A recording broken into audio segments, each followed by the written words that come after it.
as a girl. The teacher then reintroduced her to the children, explaining that she was now a girl who now had a girl's name and was to be called that from now on. According to Keller, who's this guy from the family group, he said kids were left really deeply emotionally bothered and traumatized. There were several of the little girls that went to their parents and were crying, saying, "Mommy or Daddy, am I going to turn into a boy?" This is evil. It's evil. Okay, teachers who are teaching entire classrooms of small children that they can magically transform into members of the opposite sex. Okay, it's so funny. These people will say that if you teach people about religion, that that's teaching them myth. That if you teach them about Santa Claus or the Easter Bunny, that that's myth. Okay, this is significantly more mythical because it runs absolutely counter to biology. And the idea that kids are not malleable when it comes to sexual orientation, they're not malleable when it comes to gender identity, there's no science that demonstrates that at all. None. Okay, there may be genetic predispositions for transgenderism. There may be. There may be genetic predispositions on sexual orientation, but to suggest that environment plays no part is to ignore every single piece of available data ever. Like all of it. Not some of it, all of it. And yet this is what they say because there's an agenda, right? The agenda is to make it clear to children that gender identity is fluid. This is one of the things the left wants to do, is tear down the basic building blocks of Western civilization in order to build something anew. If we're all widgets, if we're all just claymation figures in their little parable of life, then they get to morph us however we want. They get to mold us and morph us however they want. And that means taking over our children and using them against us and using them against our standards of right and wrong. So the left, which will say that they have the power to go in and tell your 5-year-old child that he may be a girl, right? This is the same left that says that if a teacher prays on the 50-yard line, that teacher ought to be fired. There's a case out in the Ninth Circuit Court of Appeals today. It's an amazing case. Okay, Bremerton School District is a school district in Washington State, and the assistant football coach at one of their high schools, a guy named Joseph Kennedy, prayed at the 50-yard line after football games and before them as well. Students frequently joined him. He would also give them religiously oriented motivational speeches. The school district tried to punish him for doing this. He settled for praying alone after games, but then he began praying at the 50-yard line before everyone had gone home. So instead of waiting till everyone left and then praying at the 50-yard line, he would go over right after the game. The game is over. He goes over, he prays at the 50-yard line, and surprise, surprise, a lot of the kids started joining him. And people started coming down out of the stands to join him, praying on the 50-yard line. End of the world. How dare he? Public school teacher praying by himself on the 50-yard line? People joining him voluntarily must be fired. So the school district fired him. They suspended him, and then they allowed his contract to expire. So Kennedy sued. He suggested religious discrimination under the First Amendment. The Ninth Circuit Court of Appeals found the school district had every right to dismiss Kennedy. So there were two legal questions here. Okay, first legal question was he a public employee? Second was, as a public employee, did he violate his job description as a public employee by doing this? So there are two separate legal questions. The court said when Kennedy kneeled and prayed on the 50-yard line immediately after games, while in view of students and parents, he spoke as a public employee, not as a private citizen, and his speech therefore was constitutionally unprotected. The case they make in favor of this idea is, one, he's still wearing all of his high school gear. Second, if you were just a citizen, you couldn't walk out to the middle of the 50-yard line, right? You have to be a member of the high school staff in order to do this. So I think that this is actually legally arguable. Is he doing this as a private citizen, or is he doing this on school grounds, on school time, and therefore he's doing it as a public employee? It's a little bit more confusing than that, because the fact is that if you're at school, like if I were a public school teacher and I decided to daven mincha, which is the second Jewish prayer of the day, and I went in a broom closet somewhere and prayed mincha, that doesn't mean that I would necessarily be acting as a public school employee. Clearly, I'm attempting to separate myself. The court found he was acting, however, in his auspices as a public school employee. But that isn't really the worst part. The worst part is that the court then said what he did violated his job description. Okay, praying at the 50-yard line, doing a voluntary prayer that people decide to join, violates his job description. Now, let me explain what his job description was. Okay, Kennedy's job included becoming, quote, a coach, mentor, and role model for the student athletes.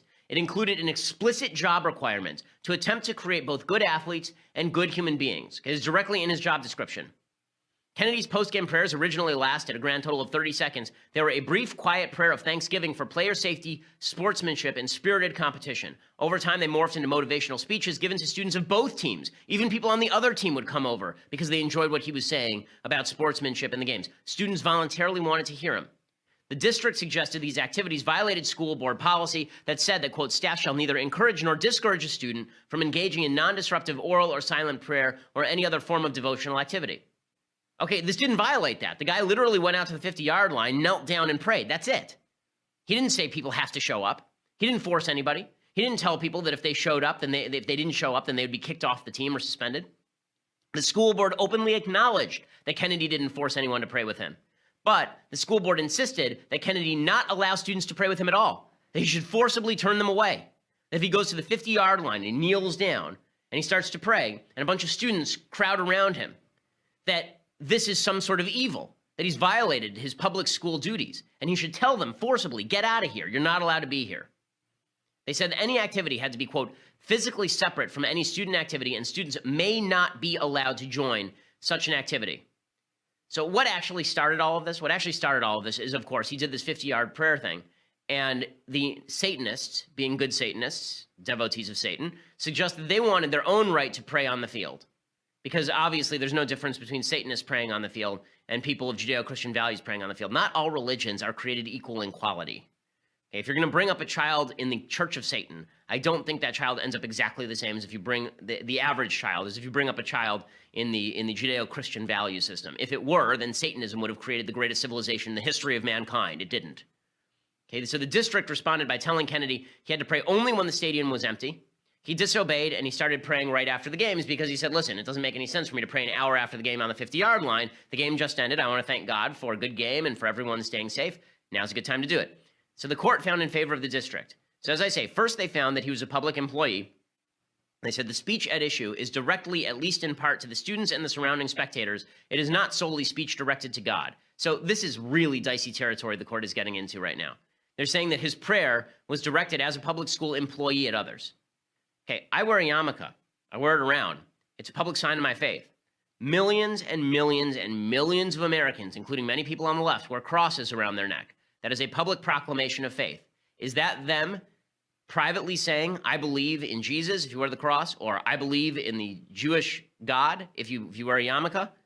Or is that me preaching to you? Do you feel preached to every time I wear my yarmulke? Because if you do, I would suggest that maybe you need to get a life. If you feel preached to because you don't like what I wear on my head, then this is because you're a loser.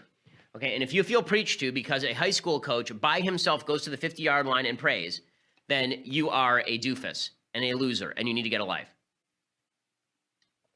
But obviously that's not the priority here. The court said, by kneeling and praying on the 50-yard line immediately after games, Kennedy was fulfilling his professional responsibility to communicate demonstratively to students and spectators. Yet he took advantage of his position to press his particular views upon the impressionable and captive minds before him. So they're saying, okay, so his viewpoint means something because he was acting as an employee. That brings us to the second question. And the second question is, did that violate his job, which is to create better human beings and better students? Well, for all of our lives, we've lived in a world of boys and girls, but that is changing along with everything else in 2017. In Canada, the country directly to our north, the parent of a baby successfully petitioned to have that child given an ID card with no sex listed, insisting that that is for the baby to decide. Things may not stop there. They probably won't. The Gender-Free ID Coalition is calling on the Canadian government to eliminate sex and gender classifications for all children throughout that country. Are we ready for a world here where baby boys and girls are replaced by baby somethings?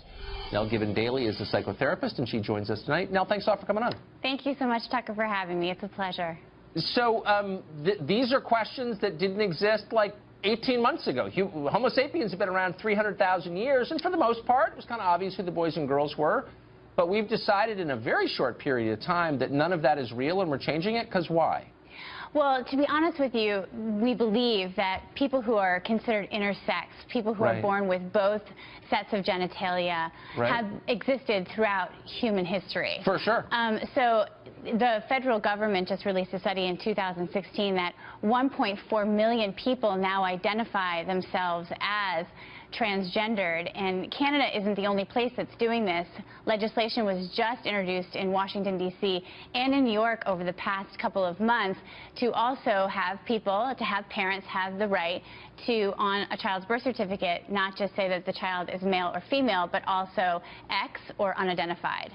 But I think you may be conflating two things. Sure. So the number of intersex births in this country, that is where a child has both sets, partially or fully formed, of genitalia, is maybe a little over 700 per year out of about 4 million births. So it's less than 1/10 of 1%. So very small numbers, tiny number. Okay. Sorry, Tucker. And probably we can assume that's been consistent through time.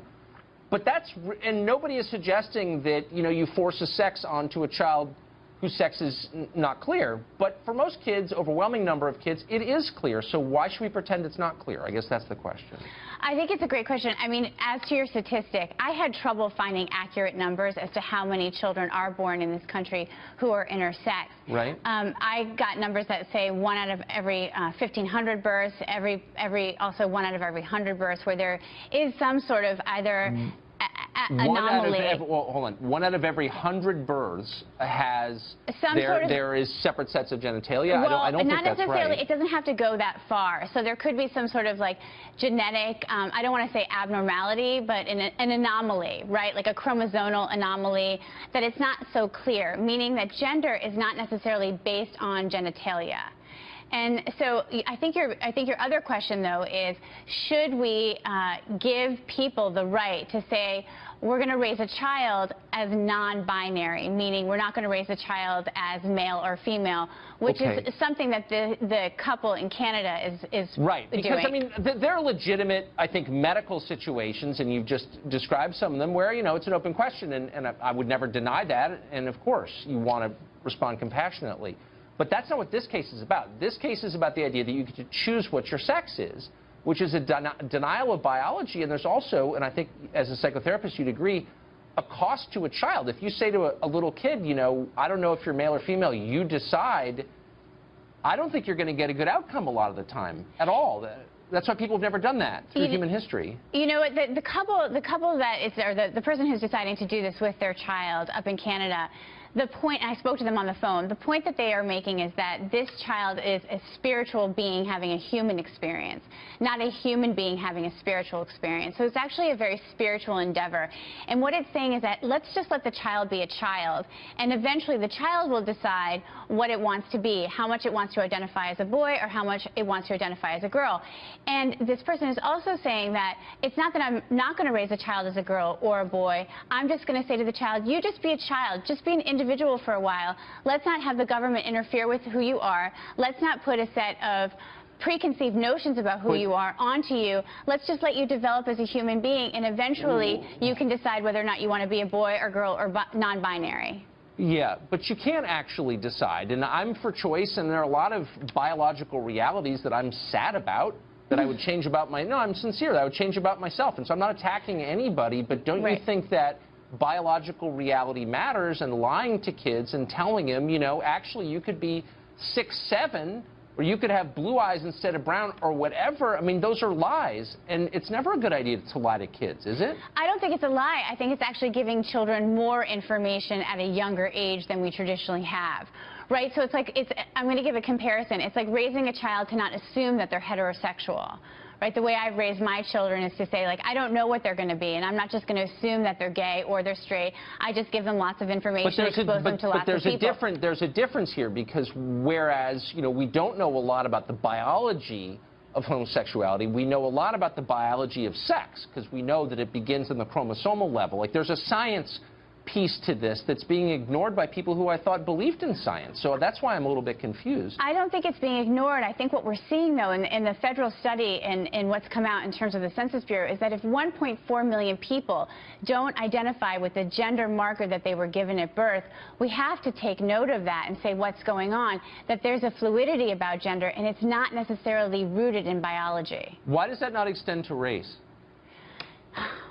Tell me what you mean by that. You're going to have to explain that one to me. If I can say I'm a woman, why can't I say I'm a Chinese woman and be taken every bit as seriously? And I'm not mocking you. I'm making a sincere point, and it's a sincere question. What's the difference?